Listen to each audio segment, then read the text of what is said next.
importancia de este día tan importante. Tengo el honor de tener que presentar al distinguido e ilustre jurisconsulto Michael Medina Ceballos, quien se destaca por su gran labor y liderazgo académico. Para esto vamos a presentar un poco de su trayectoria. Él es abogado por la Universidad Católica Santiago de Guayaquil. Es máster en Derecho Constitucional por la Universidad Católica Santiago de Guayaquil. Es ex docente de la Cátedra de Derecho de Propiedad Intelectual por la Universidad Católica Santiago de Guayaquil. Asimismo, es ex docente de la Cátedra de Derecho Constitucional, Derecho Agrario y Derecho Procesal Constitucional por la Universidad de Guayaquil. Es experto en casos civiles, asimismo es conferencista nacional e internacional. Distinguido doctor, el tema que va a abordar este primer día del curso práctico especializado en Derecho Procesal Civil es el procedimiento ejecutivo conforme al COGET. Le damos la bienvenida de parte de todo el equipo de IFED. Esperemos llegar a sus expectativas y que nuestros cursantes aprendan más de su gran cátedra. Estimado doctor, le concedo la palabra. Muchísimas gracias, Michelita. Muchísimas gracias a todos los colegas que se encuentran aquí presentes, a todos los estudiantes y demás participantes de este valiosísimo evento. Lo digo de esta manera porque siempre he repetido a lo largo de toda esta carrera que llevo como abogado que el conocimiento es poder. Y especialmente en un día no laborable, yo entiendo el sacrificio de los colegas, el sacrificio de todos nosotros de estar pendientes en esta ponencia, en esta cátedra. Realmente se valora, se respeta y se agradece. Sean todas y todos bienvenidos a la organización anfitriona. Muchísimas gracias por hacerme formar parte de este valioso espacio. Siempre yo estoy dispuesto a contribuir con lo que conozco para que toda la sociedad mejore y sobre todo para que todos aprendamos día a día. Nosotros los abogados no vamos a dejar de aprender nunca, todos aprendemos a diario y siempre todas estas experiencias nos sirven para poder mejorar en nuestro ejercicio y en nuestra vida diaria. Sean todos nuevamente bienvenidos. Me presento con ustedes. Soy Michael Medina Ceballos. Vamos a desarrollar el día de hoy el procedimiento ejecutivo desde el punto de vista, desde el sentido práctico. En la parte principal consta la diapositiva inicial, a donde yo he puntualizado muchísimo dos aspectos relevantes que al momento de hacer ejecución, los títulos ejecutivos siempre debemos de considerar. Los títulos ejecutivos deben de tener independencia y eficiencia jurídica. Es decir, los títulos ejecutivos deben de cumplir los requisitos para instar a la ejecución. Ese es la piedra angular, ese es el punto de partida en un trámite en procedimiento ejecutivo. ¿Por qué? Porque la ley lo ha consagrado como un documento con un valor probatorio radical, como una prueba madre, como una prueba contundente. Entonces, si el título cumple los requisitos e insta a la ejecución, es considerado ejecutivo y por lo tanto tiene eficiencia y eficacia al momento de hacer ejecución. Ahora bien, la fuerza ejecutiva del título, ¿qué es lo que lo consagra? ¿Qué es lo que lo caracteriza, lo que le da el valor probatorio de esta forma? Es la ley. La ley destaca, la ley recata, la ley determina al título ejecutivo como un documento inmáculo, como un documento ejecutable radical, contundente, como un contrato a donde se plasma la autonomía de la voluntad de las partes para obligarse, a donde consta una figura de acreedor y una figura de deudor de manera radical y contundente. Entonces, esta razón es la que le da y la que determina, la que genera la eficacia ejecutiva y la certeza jurídica, de tal manera que el título ejecutivo en cumplimiento es forzoso. El Código Orgánico General de Procesos nos indica dos tipos de procedimientos: los procedimientos de conocimiento y los procedimientos de ejecución. Los procedimientos de conocimiento encontramos a los ordinarios, sumarios y monitorios. Y en los procedimientos de ejecución está el procedimiento ejecutivo. Parece un poco diferente a nuestra realidad, pero en esencia es así. Realmente el procedimiento ejecutivo surge como un procedimiento de ejecución por el tipo de medidas previas, por el tipo de derechos que se pueden generar de manera anticipada para poder asegurar el cobro de la obligación que se debe por mandato de la ley. Por lo tanto, podríamos decir que de cierta manera es un procedimiento de ejecución. No necesitamos una sentencia en firme y ejecutoriada y un mandamiento de ejecución para poder solicitar providencias preventivas. ¿A qué me refiero yo? A prohibición de enajenar en el caso de bienes inmuebles o secuestro de vehículos en el caso de bienes muebles. Pues no, también podemos hacer incluso hasta retención de fondos en cuenta. Entonces, podríamos decir que en esencia el Código Orgánico General de Procesos determina o consagra al procedimiento ejecutivo como un procedimiento de ejecución, con sus salvedades que ya iremos revisando previamente, porque como nuestra Constitución es garantista en el 100%, todos estos derechos que derivan de la Carta Madre son los que deben de cumplirse desde el punto de vista procesal, y de esta manera es que los títulos ejecutivos se someten en limitadas circunstancias a los trámites sumarios de los procedimientos de conocimiento, si quiero decirlo de esta manera, si queremos identificarlos de esta manera. Ahora bien, avancemos.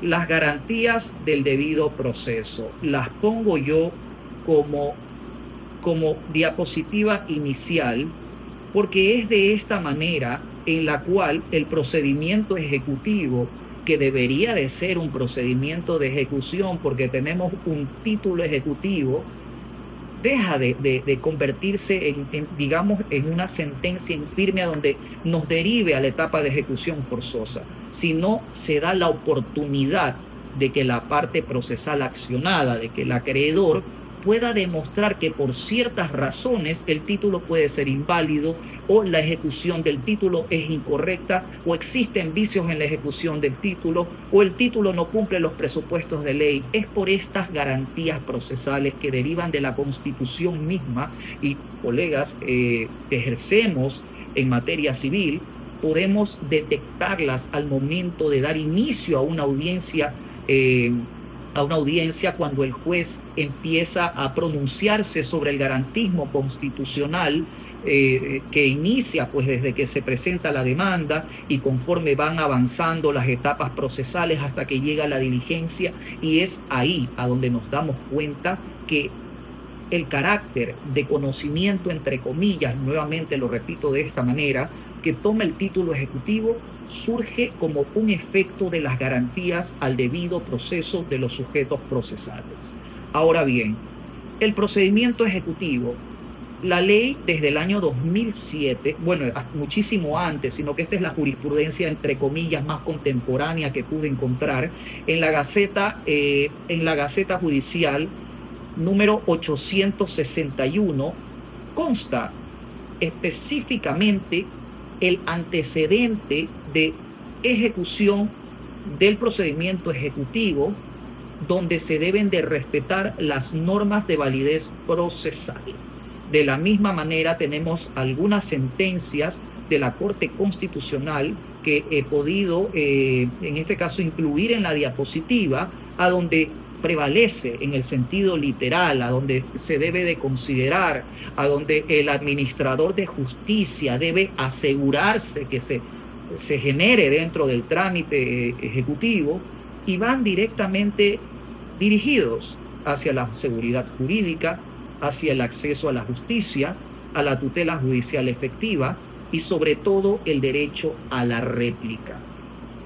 Siempre vamos a tener que considerar que estos 3 puntos, que son los que la Corte Constitucional determina como relevantes, como requisitos sine qua non, como puntos de validez para que las actuaciones del administrador de justicia se consideren válidas, para que el proceso goce de legalidad, de legitimidad, frente a un documento tan contundente como un título ejecutivo, se analicen de manera previa y sobre todo se resuelvan de manera previa, porque cada pronunciamiento que hace el juez dentro de las audiencias, dentro de la audiencia, pues estamos hablando de una audiencia única que se genera en este caso, se convierte en un auto interlocutorio para poder asegurar y para poder resolver sobre la seguridad jurídica de los sujetos procesales, auto interlocutorio para poder confirmar que las partes procesales hayan tenido acceso a la justicia y sobre todo hayan contado con el derecho a la réplica, un auto interlocutorio para ver si la parte accionada fue citada en legal y debida forma y de esta manera pudo tener el derecho de ley de contestar la demanda dentro de término y a su vez tener el derecho a la réplica frente a la demanda planteada en este procedimiento. Todas estas garantías del debido proceso surgen como una exigencia de la norma, de nuestra norma de jerarquía mayor de la Constitución, para poder asegurar que los sujetos procesales y sus actuaciones dentro de este tipo de procedimiento gocen de legalidad y legitimidad. Ahora bien, que el título sea legalmente ejecutable.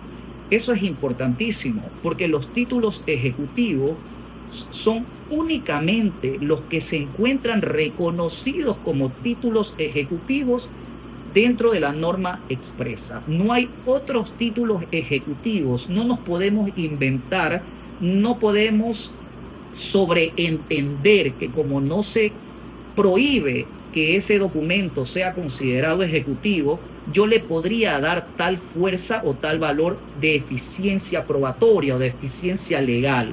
En este sentido, desde el punto de vista práctico, ante la ley, ante el administrador de justicia, únicamente son títulos ejecutivos los que se encuentran avalados en norma jurídica de manera expresa. Que el título sea legalmente ejecutable por la vía jurisdiccional. Por supuesto, que el título cumpla los requisitos de ley y que ésta puede hacer esa ejecución por medio de la administración de justicia. Que este documento sea ejecutable en término por la vía ejecutiva. Aquí tenemos, yo he puntualizado 2 casos muy drásticos. Por ejemplo, en el caso del pagaré, son 5 años desde que se tuvo que haber cumplido la obligación hasta pues que prescribe el ejercicio de la acción. Entonces, si transcurre este término, ya deja de ser ejecutable por la vía ejecutiva y obviamente en este sentido ya estaríamos dejando de que este documento sea considerado un título ejecutivo. Tenemos el cheque, que es 30 días, es considerado un título ejecutivo cuando transcurren 30 días posteriores a partir del protesto del banco, siempre y cuando este documento haya sido protestado por insuficiencia de fondos. Entonces, en este sentido, hablamos del término de ejecución por la vía ejecutiva. Y lo más importante, considerando que el acreedor es acreedor de buena fe, que es un acreedor legal, que es un acreedor legítimo, el requisito importantísimo para no vulnerar la seguridad jurídica y para no actuar de manera desleal dentro de un procedimiento de carácter jurisdiccional, es que este título no adolezca de vicios que lo invaliden.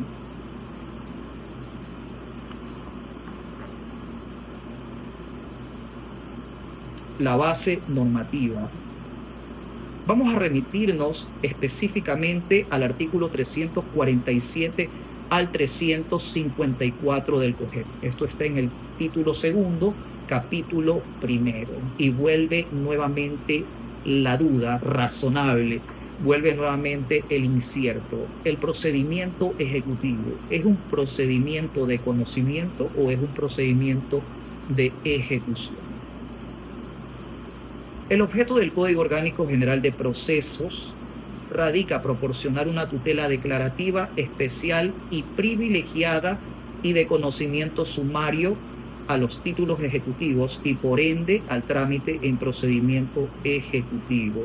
Es decir, en una audiencia única vamos a conocer lo que se demanda, vamos a escuchar a las partes procesales, vamos a presentar a la prueba, vamos a alegar y se va a resolver lo más rápido, lo más expedito, cumpliendo la esencia del Código Orgánico General de Procesos, que es, en este caso, la oralidad frente a los procedimientos en materia civil, que el juzgador y que las partes procesales de manera oral produzcan, reproduzcan y en este caso se resuelva sobre la materia de la litis.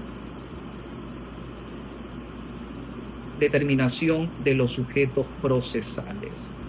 Es importantísimo esto, sobre todo para poder tener la plena seguridad al momento de presentar una demanda, al momento de litigar, al momento de instalar una audiencia, al momento de presentar la prueba, al momento de alegar la razón por la cual se considera que esa prueba es legal, legítima, plena, sobre todo al momento de defender la legitimación de los sujetos procesales. Según Santiago Andrade Ubidia, en su obra denominada Los títulos valores en el derecho ecuatoriano en el año 2006, en las páginas 68 y adelante, se habla sobre la legitimación activa en los sujetos procesales dentro del procedimiento ejecutivo. Es importante puntualizar porque muchas veces nosotros alegamos ser legitimados activos del ejercicio de la acción. Alegamos que somos los que proponemos la demanda. Al final, el juzgador es el que debe de motivar la resolución si se declara con lugar y si es que cumplimos con las características para ser legitimados activos. Pero en doctrina, en jurisprudencia, existe la razón por la cual somos considerados legitimados activos. Somos legalmente reconocidos como accionantes dentro de este proceso, sobre todo si es de carácter ejecutivo. La legitimación activa corresponde al poseedor y propietario del título.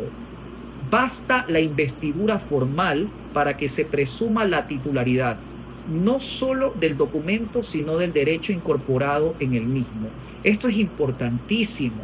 ¿Por qué razón? Porque al momento de presentar una demanda, la parte actora goza de buena fe, goza de que el documento es legal, el documento goza de legitimidad y no, salvo en los casos que la ley mismo prevé, no se podría alegar ilegitimidad de personería. El artículo 424 del Código Civil indica: cualquier poseedor de una letra de cambio se considerará como portador legítimo de la misma, si justifica su derecho por una serie no interrumpida de endosos. Bueno, estamos hablando de que hayan habido endosos previos en el título que se esté ejecutando, ¿no?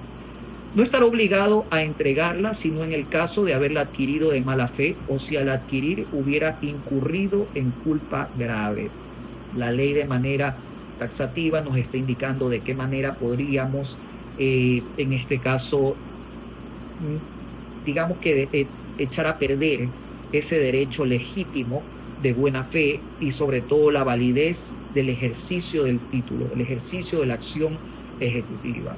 Es decir, posesión de buena fe igual validez del título. Validez del título igual principio de legalidad cumplido. No hay ilegitimidad. Si se cumple este presupuesto, el accionante, el legitimado activo, es poseedor de buena fe del título y por lo tanto tiene el derecho de hacer ejecución en el caso de que no se haya cumplido dentro del término que debe estar declarado en el mismo título. La legitimación pasiva. Para poder hablar del accionado, Agustín Vicente Higuella, en su obra denominada Títulos de Crédito en la Doctrina y el Derecho Positivo del año 86, el deudor tiene la obligación y el derecho a pagar a quien se halla en la tenencia del documento, sin que pueda venir obligado a comprobar si dicho tenedor es en realidad o si se trata tan solo de un acreedor aparente.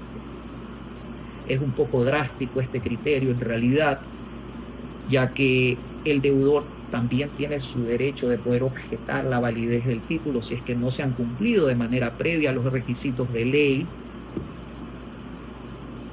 los requisitos sobre todo que están declarados en el Código Civil y en el Código de Comercio para que hagan validez al título que se esté ejecutando.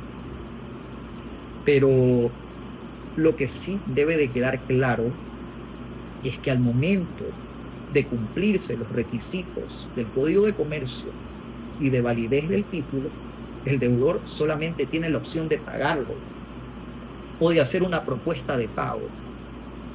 No cabe que en este caso, por alegaciones, el título sea declarado inválido. La ley mismo, la doctrina, está reconociendo de manera literal la obligación de pago del deudor al momento en que se presenta una demanda de esta naturaleza.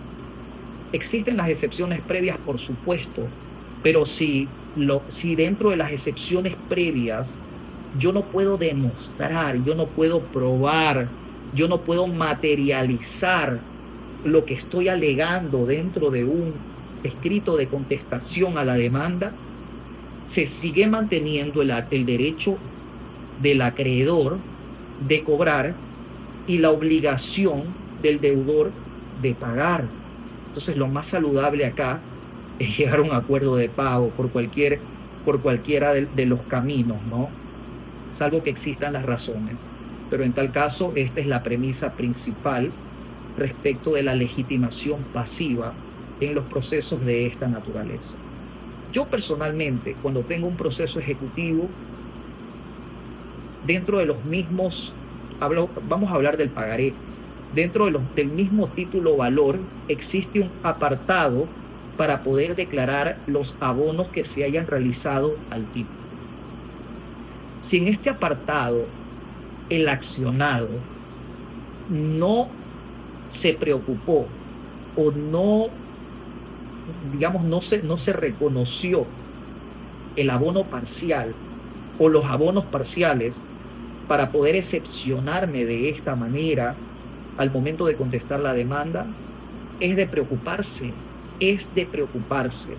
Por esa razón es que cuando existen pagarés en tracto sucesivo, es necesario que se tomen la precaución de declarar la extinción de cada título al momento de cumplir la obligación.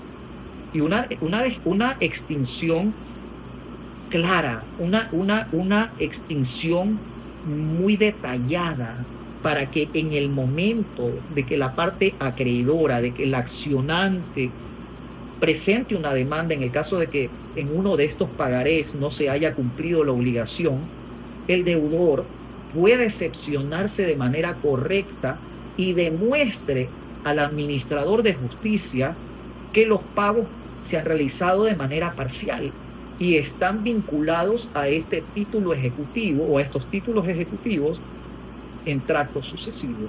Eso es importantísimo. El deudor únicamente le basta cerciorarse de que el título que le presentan es auténtico. y de que la circulación hasta llegar a manos del actual presentador, acreedor o accionante sea ajustado a preceptos legales, según se entendiere normativamente a la orden o al portador. Esto es la verdad de la relación jurídica en que el poseedor pueda hallarse con respecto a tenedores precedentes y que la transferencia del título haya contado con todos los requisitos que la ley prevé para poder declararla válida. En efecto, legalidad y legitimidad del título. Demostrar materialmente las excepciones previas en este tipo de procedimientos tiene que ser supremamente cuidadoso por parte del accionado. Yo lo digo de esta manera porque dentro del ejercicio en este caso, pues de mi carrera, muchas veces cuando se hace la contestación de la demanda, cuando actúo, normalmente en la mayoría de los casos, actúo como procurador de empresas, la parte accionada siempre deriva sus excepciones a la ilegitimidad de personería, porque al momento de presentar la demanda, se presenta, pues en este caso, en mi caso, como procurador judicial. Yo soy muy meticuloso al momento de redactar el poder de procuración y trato de abarcar todo lo que mayormente me podría generar incidentes dentro de el desarrollo de una litis. Entonces soy muy cuidadoso en el texto del poder de procuración. Entonces, en este sentido, cuando se presenta este tipo de excepciones, y por nuestro sistema, por lo general, no es que de un día al otro se califica la demanda, se cita al demandado, no es que de un día al otro tenemos fecha para la presentación de la audiencia. Entonces transcurre el tiempo, y obviamente el dinero en el tiempo genera un interés. Si nosotros como abogados patrocinadores de la parte deudora estamos conscientes de que al momento de presentar la demanda el título cuenta con todos los requisitos del Código de Comercio, creo que lo más saludable es llegar a un acuerdo previo con la parte accionante, hacer un acuerdo de pago frente al juez para que este acuerdo sea elevado a sentencia, y de esa manera se pueda mitigar o disminuir el costo de los intereses. Incluso se podría negociar la aplicación de intereses y gastos judiciales. Es mucho más beneficioso para la parte accionada, es mucho más saludable de manera financiera. Se podría incluso hasta negociar el pago únicamente del capital. Otra de las razones por las cuales también han habido excepciones previas y que es muy recurrente dentro de las causas que yo tramito, y es que no existe una ratificación de la aceptación por parte de los deudores accionados. Ese es otro error que le cuesta al deudor el valor en el tiempo que genera el interés sobre el capital que se debe. Porque si ya llegamos a una sentencia y resulta que el juzgador de primera instancia resuelve que el pagaré, que la letra de cambio, que el cheque fue considerado título ejecutivo, que cumplió todos los requisitos del Código de Comercio, que es un documento ejecutable y por lo tanto se declara con lugar la demanda, a la alegación de que necesite una ratificación de la aceptación ya fue resuelta por la Corte Nacional de Justicia en el caso de no ser necesaria, de que eso no invalida. Es suficiente con que conste lugar, fecha de vencimiento y esté la firma de la parte deudora para poder demostrar que ese documento es real, para demostrar que ese documento es válido y que sobre todo es ejecutable. En ese sentido, es realmente muy recurrente, muy recurrente que se presenten ese tipo de excepciones, y por lo tanto yo las hago ver en este momento para poder tener conocimiento cuál va a ser el desenlace en la sala, porque normalmente el juez las valora, las resuelve, pero es la sala la que hace un análisis mucho más complejo y al momento de ratificar la sentencia empiezan a liquidarse, incluso hasta han habido casos en que la sala